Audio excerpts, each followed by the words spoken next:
Di awal film, kita langsung diperlihatkan suasana pasar tradisional di Semarang pada tahun 1970.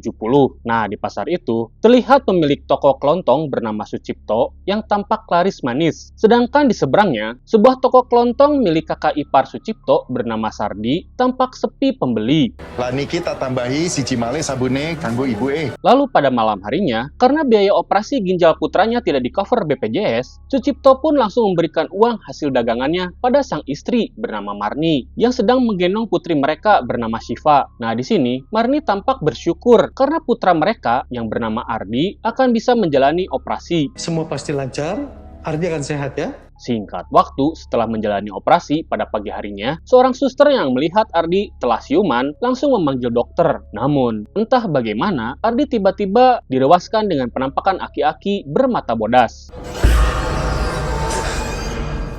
Nah, ketika sang dokter datang, alhamdulillahnya Ardi sudah bisa dipersilahkan pulang karena kondisinya sudah mulai membaik. Singkat cerita, sepulangnya di rumah, Ardi yang main teropong dibuat kaget saat ia melihat sesosok aki-aki yang sempat ia lihat saat di rumah sakit. Dan entah apa yang terjadi, karena seusai menjalani operasi, kini Ardi tiba-tiba menjadi anak IndiHome. Pada suatu malam, saat Sucipto akan menutup tokonya, ia menemukan sebuah buhul santet yang menyangkut di papan penutup tokonya. Dan tanpa membuang waktu, ia pun langsung membuang buhul itu ke tempat sampah dan langsung cus pulang. Namun, saat di dalam mobil, Sucipto tiba-tiba merasa pegal linu di pundaknya. Sesampainya di rumah, Sucipto yang melihat Ardi tertidur di luar, ia berusaha untuk membangunkannya agar pindah ke kamar. Lalu saat Ardi terbangun, tiba-tiba ia menjerit histeris karena melihat sesosok makhluk yang menemplok di pundak ayahnya.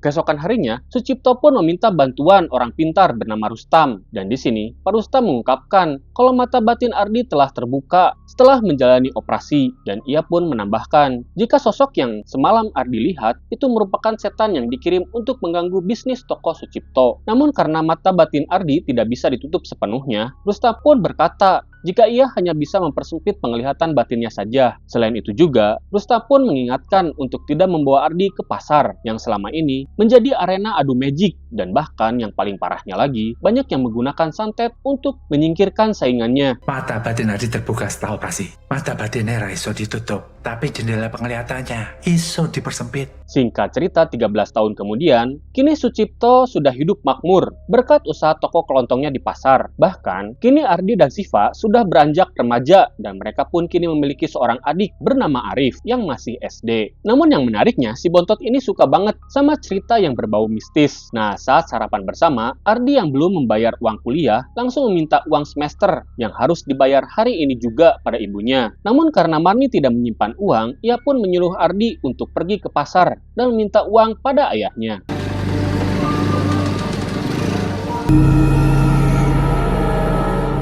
Sesampainya di pasar, Ardi berusaha memberanikan diri untuk datang ke toko ayahnya. Dan benar saja, ketika Ardi masuk ke dalam pasar, Doi pun melihat berbagai macam penampakan makhluk halus bak di wahana rumah hantu. Hingga ia pun lari ngabret ketakutan.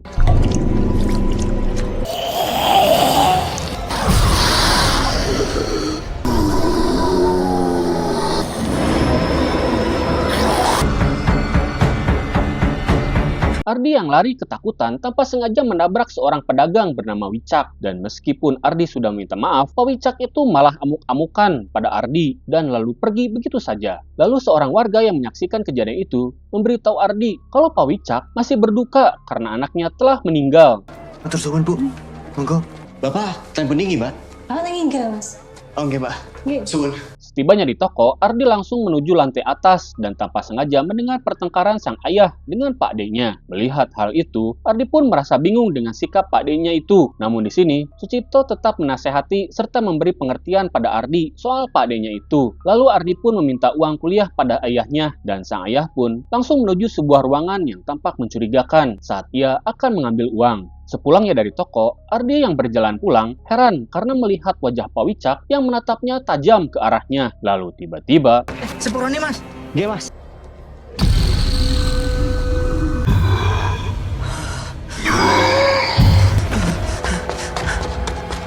Pada malam harinya ketika Sucipto akan pulang, ia kembali menemukan buhul santet tepat di depan tokonya. Namun saat buhul itu dibuka, tampak ada sebuah tengkorak kecil dan bersamaan dengan itu muncul gemuruh suara aneh yang mendekatinya. Nah, walaupun Sucipto merasa terancam, ia tidak takut dan kembali membuang buhul santet itu ke tempat sampah.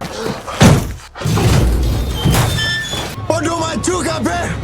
Aku Laudi. Sesampainya di rumah, Sucipto yang merasa tidak enak badan langsung tidur sendirian di kamarnya. Namun saat di tengah malam, Sucipto yang sedang tertidur lelap tiba-tiba mengalami mimpi buruk yang sangat aneh. Tubuhnya melayang dan di sana ia melihat ada seorang dukun yang sedang melakukan ritual untuk menyantetnya dengan cara menghembuskan napas jigongnya hingga akhirnya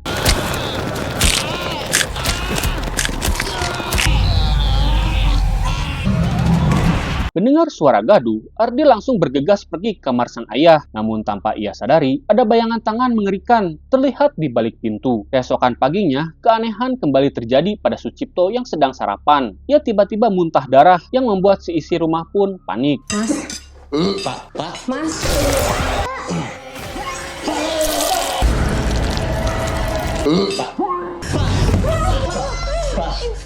Di tengah kepanikan itu, Ardi merasa ada sesosok mengerikan yang ada di kamar ayahnya. Singkat waktu, setelah melakukan pemeriksaan, Sucipto yang dilarikan ke rumah sakit dinyatakan baik-baik saja oleh sang dokter. Keesokan harinya saat para tetangga datang menjenguk, mereka menyarankan agar Sucipto berobat ke dukun saja, karena mereka merasa khawatir kalau Sucipto terkena santet. Mendengar hal itu, Sucipto justru malah menolaknya karena ia tidak percaya dengan hal-hal yang berbau klinik. Sementara itu, Ardi yang tak sengaja mendengar percakapan tersebut merasa tertarik dan mulai membaca buku adiknya yang berisikan hal-hal mistis.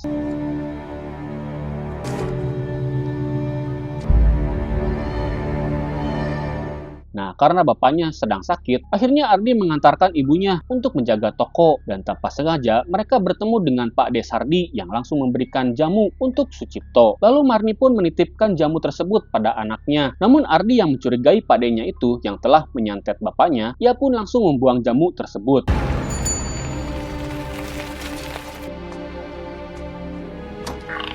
Sementara itu, sepulang sekolah, Arif yang akan makan terheran saat melihat pintu kamar ayahnya yang tiba-tiba saja terbuka dan melihat ayahnya yang sedang tertidur pulas. Namun beberapa saat kemudian, pintu belakang juga tiba-tiba terbuka sendiri. Lalu Arif yang melihat buhul santet yang tergeletak di lantai teras rumahnya dan dengan polosnya, Arif langsung mengeceknya. Namun tiba-tiba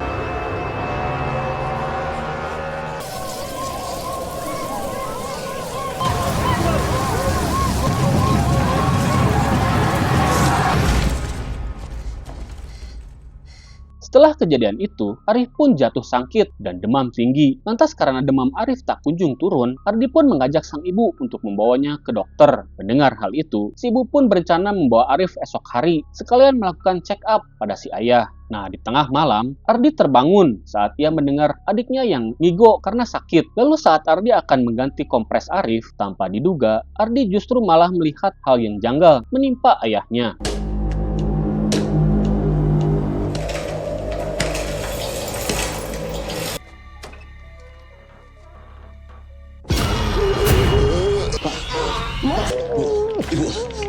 Apa itu, Bu?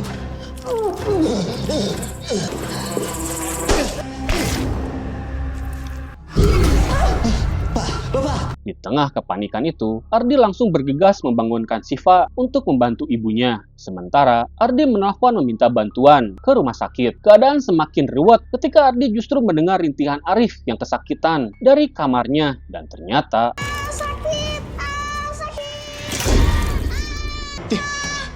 Deh.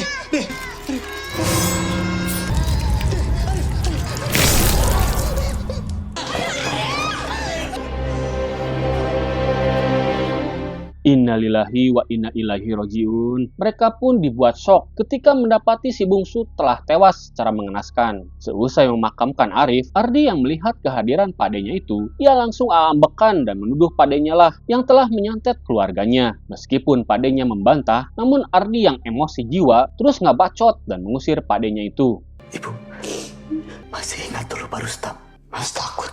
Kita ini lagi kena santet. Singkat waktu, malam pun poek. Mereka pun memutuskan untuk menghubungi Pak Rustam untuk menerawang kondisi keluarganya. Lantas, Pak Rustam pun mengatakan bahwa kengeringan yang terjadi pada keluarganya ini disebabkan oleh santet tingkat tinggi yang berasal dari luar Jawa. Oleh karena itu, Pak Rustam pun tak bisa mencabutnya dan hanya bisa memberikan gelang jimat sebagai pelindung sementara.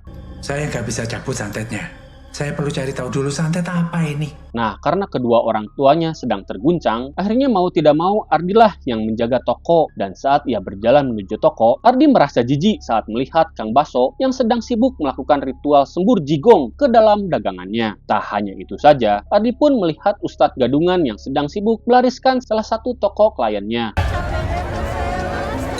Enak ya? Iya, enak tenan ya. Bu, monggo. Pada pagi harinya saat Ardi menjalankan toko ayahnya, dua karyawannya memberitahu kalau semenjak Pak Sucipto sakit, toko ini tiba-tiba sepi dari pembeli dan kini mereka yang tak ingin menjadi beban memutuskan untuk berhenti bekerja. Mendengar hal itu, tentu saja Ardi pun merasa kecewa. Lalu pada malam harinya ketika toko lain pada tutup, Ardi masih berjualan hingga akhirnya datanglah seorang wanita yang membeli 1 kilo beras. Lalu saat beras itu akan ia serahkan pada wanita itu, tiba-tiba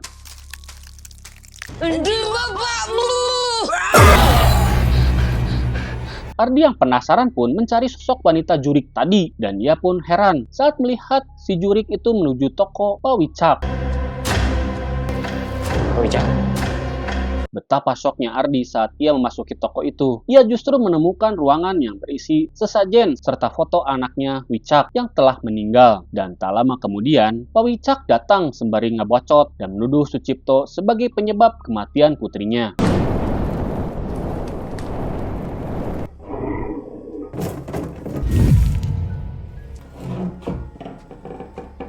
Sementara itu, bola api datang ke rumah keluarga Sucipto dan hal itu dibarengi dengan putusnya gelang yang diberikan oleh Pak Rustam. Nah, di sini Marni yang penasaran malah keluar rumah dan menemukan buhul santet di teras depan rumahnya dan sialnya, buhul itu pun ia buka.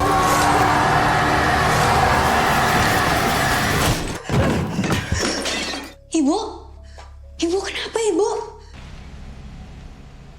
Saat Ardi pulang, ia pun syok saat melihat buhul santet tergeletak di depan rumahnya. Dan tak hanya itu saja, gelangnya pun ikut terputus juga. Hingga sesaat kemudian, Ardi semakin panik saat mendapati ibunya yang jatuh sakit. Lalu Siva memberitahu kalau apa yang dialami oleh ibunya ini serupa dengan yang terjadi pada Arif. Mendengar hal itu, Ardi pun meminta Siva untuk menghubungi Pak Rustam. Singkat waktu setelah Pak Rustam melihat buhul santet tersebut, Rustam memperingatkan Ardi untuk tidak menyentuh apalagi membuka buhul santet tersebut jika benda itu kembali ada. Mendengar penjelasan tersebut, Ardi pun geram dan sangat marah hingga mendatangi Pak De Sardi di pasar. Nah, setibanya di pasar, Ardi yang kesel langsung ngebacot menuduh Pak De Sardi telah menyantet keluarganya. Mendengar hal itu, Pak De Sardi pun berkata, mana mungkin ia tega menyantet adiknya sendiri. Lantas akhirnya ia pun menceritakan segalanya yang terjadi, yang dimana justru ia berusaha melindungi keluarga Ardi karena selama ini ternyata Sucipto telah bermain dukun dalam usahanya. Bagaikan disambar petir geledek di siang bolong, Ardi pun syok mendengar hal itu. Aku bahkan yang melindungi keluargamu.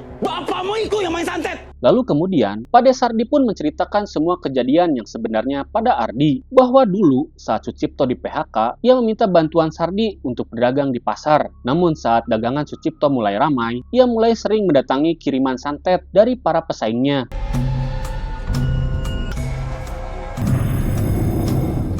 Lalu Sucipto yang muak dengan keadaan, akhirnya ia nekat mendatangi seorang dukun untuk melawan orang-orang yang menjahili usahanya. Nah, semenjak Sucipto mendatangi sang dukun yang bernama Mbah Di, akhirnya berhasil menangkal semua santet yang dikirim pada dirinya dan tokonya pun kembali ramai. Hingga pada suatu hari, Marni terkena kiriman santet paku. Lalu Sucipto kembali mendatangi si Mbah Dukun dan si Mbah pun memberitahu jika santet tersebut dikirim oleh saingannya bernama Wicak. Mendengar hal itu, Sucipto yang tidak terima meminta sang dukun untuk membalas dendam dengan harapan semoga Sucipto bisa merasakan sakit yang sama seperti yang dialami oleh istrinya. Namun santet yang dikirim oleh Sucipto malah mengenai anak Wicak.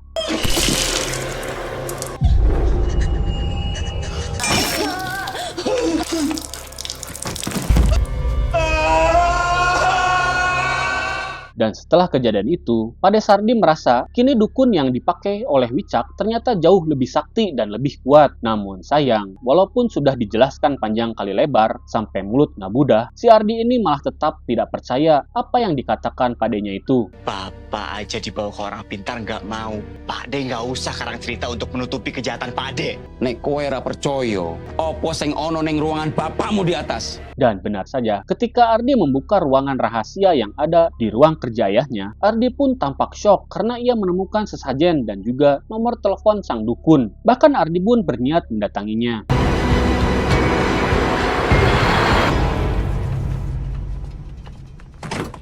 Sesampainya di tempat yang ia tuju, Ardi pun disambut oleh anak sang dukun yang bernama Mbak Retno. Namun saat Ardi memberitahu kalau dirinya adalah anak Sucipto, sikap si Mbak ini langsung berubah dan ketus sambil mengungkapkan semua unek-uneknya. Kalau hal ini semua karena gara-gara perseteruan Sucipto dengan Wicak, dan kini kondisi si Mbah pun semakin kritis. Nah di sini Mbak Retno pun meyakini jika dukun yang Wicak gunakan itu lebih sakti yang berasal dari timur bernama Santet Segoropitu, yang dimana si dukun melakukan ritual di 7 titik pantai yang berbeda untuk memanggil iblis yang bernama Suanggi. Singkat cerita, setelah mendapatkan informasi yang cukup, Ardi pun kembali menemui Pak D-nya di pasar dan memberitahu kalau keluarganya terkena Santet Segoropitu. Lalu tak lama kemudian, mereka tiba-tiba melihat pertanda buruk mengarah ke rumah Ardi. Sontak saja, Ardi dan Sardi pun langsung bergegas menuju rumah.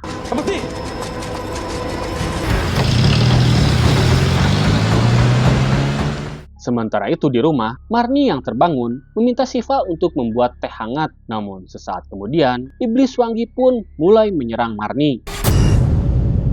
Siva!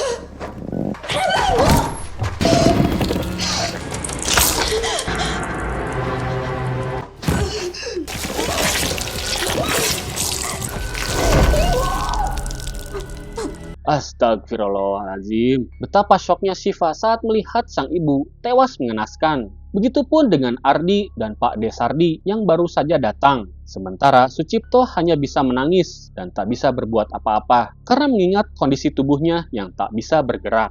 Wa fil akhirati hasanah wa qina adzabannar. Sementara di sisi lain, Pak Rustam yang cosplay Mbak Dalang di OPJ, ia terlihat melakukan ritual untuk mencari cara untuk menangkal Santet Segoropitu. Kula nedha pitedah panjenengan. Saking barang-barang ingkang awon wonten ngajeng kula kagem nampik santet menika. Pada malam hari berikutnya, setelah kematian sang ibu, Ardi yang tak ingin pasrah pada keadaan berniat untuk ngontrok si Wicak. Namun saat Ardi akan pergi, di saat itu Pak Rustam datang dan mengatakan kalau ia sudah menemukan cara untuk melepaskan Santet Segoropitu, yang dimana mereka harus meruat Sucipto dengan menggunakan air dari 7 titik pantai yang Wicak gunakan sebagai media santet, dan mereka hanya punya waktu 5 hari saja sebelum si iblis menghabisi Sucipto. Lantas, agar mempermudah upacara pencarian, Pak Rustam pun akan membuka mata batin Ardi secara penuh, karena di 7 pantai yang akan mereka datangi terdapat sosok-sosok gaib yang bertugas untuk melindungi persembahan santet. Mendengar hal itu, Siva yang tak ingin kakaknya berjuang sendiri berniat untuk menemani Ardi mengambil 7 air laut yang dijadikan syaratnya. Perlu orang dengan indera keenam tanpa batas untuk melakukan itu. Kalau gitu saya yang ikut. Aku mau bantu, Mas. Saya bisa buka kalau kamu bersedia. Iya, saya mau. Jabang bayi pun Bagus Ardi Pangestu bin Sucipto.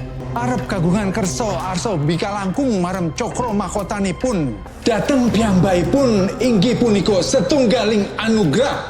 Buka. Nah, singkat cerita, setelah mata batin mereka dibuka, mereka pun berangkat dan Pak Rustam sempat berpesan agar mereka memulai mengambil air dari arah timur ke barat. Mereka akan mulai dari pantai Watu, yang dimana tempat itu akan terlihat secara otomatis karena mata batin mereka telah dibuka. Sementara Pak De Sardi dan Pak Rustam melakukan persiapan ritual sekaligus menjaga Sucipto. Titiknya di mana, Mas? Di situ, di Watu Ulo. Sementara sesampainya Ardi dan Siva di pantai pertama, mereka pun langsung memadamkan api persembahan dan bergegas mengambil air di pantai ini. Namun, saat berhasil membawa air, tiba-tiba mereka dihalangi oleh sosok aki-aki berjenggot ijuk. Sadar kalau itu adalah sosok gaib, Ardi pun mengajak Siva untuk bergegas. Mas Ardi,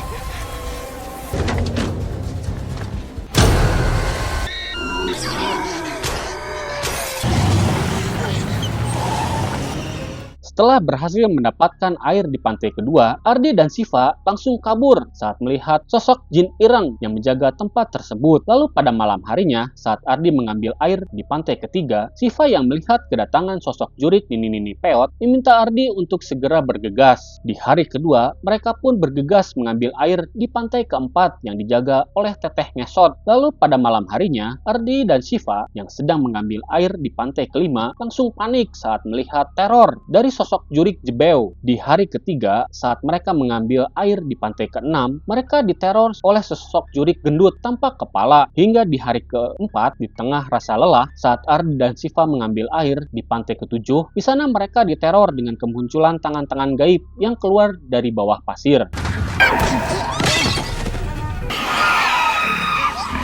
Tanpa diduga, pasukan Ireng Men yang merupakan utusan Nyi Roro Kidul datang membantu mereka dan memberikan air dari pantai terakhir, yang dimana Nyi Roro Kidul pun tak sudi kedatangan jurik dari luar Pulau Jawa.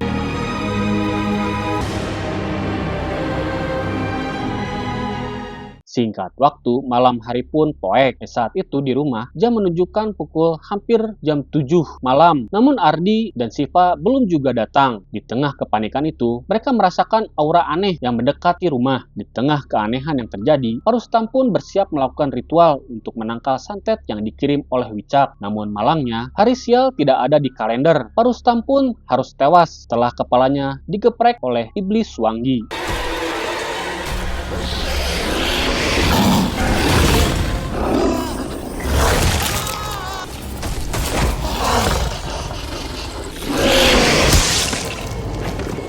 Tak hanya Parustam saja, Pak Desardi pun tak luput dari incaman si iblis yang akhirnya ia pun tewas mengenaskan di-fatality oleh iblis Suanggi.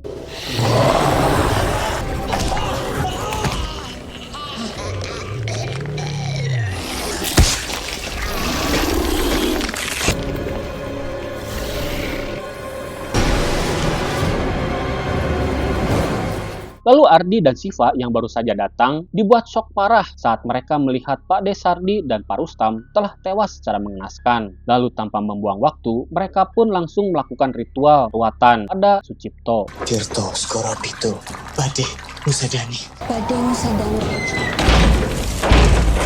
Di tengah keadaan genting, Ardi yang akan mencari senter meminta Siva untuk melanjutkan ruatan. Tapi saat Ardi berhasil menemukan senter, tiba-tiba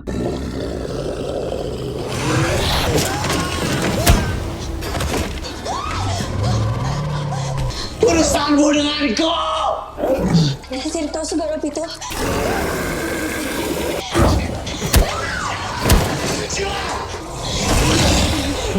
Siva yang merasa engap meminta Ardi untuk meneruskan ruatannya. Dan saat Ardi kembali meruat ayahnya, tiba-tiba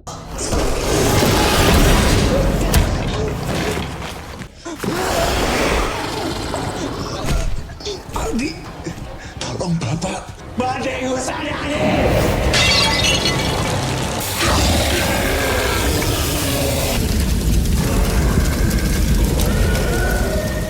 alhamdulillahnya air terakhir dari Nyi Roro Kidul, mereka pun berhasil mengakhiri santet yang menimpa keluarganya. Sementara itu di tempat Wicak, saat ia melihat lilin sesajennya mati, Wicak yang panik langsung bergegas menemui sang dukun. Lalu sampainya di rumah si Mbah Dukun, Wicak pun langsung menanyakan apa yang terjadi. Di saat itu pula lah si dukun pun panik karena jika santetnya gagal memakan korban, si iblis akan menjadikan mereka sebagai gantinya karena si iblis tak mau pulang dengan tangan kosong.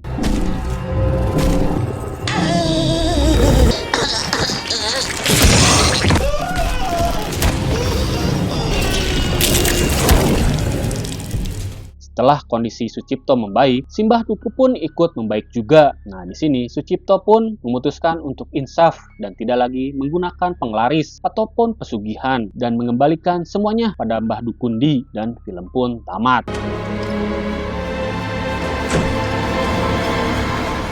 Bagaimana pendapat kalian tentang film ini? Apakah menyeramkan atau biasa aja? Mangga tulis di kolom komentar. Yang jelas, ini film mendapatkan rating 5,6 dari IMDb. Terima kasih sudah menonton sampai selesai. Sampai jumpa di video berikutnya. Jangan lupa subrek, like, komen, dan tekan bel notifikasinya ya. Saya Hilman pamit undur diri. Assalamualaikum warahmatullahi wabarakatuh.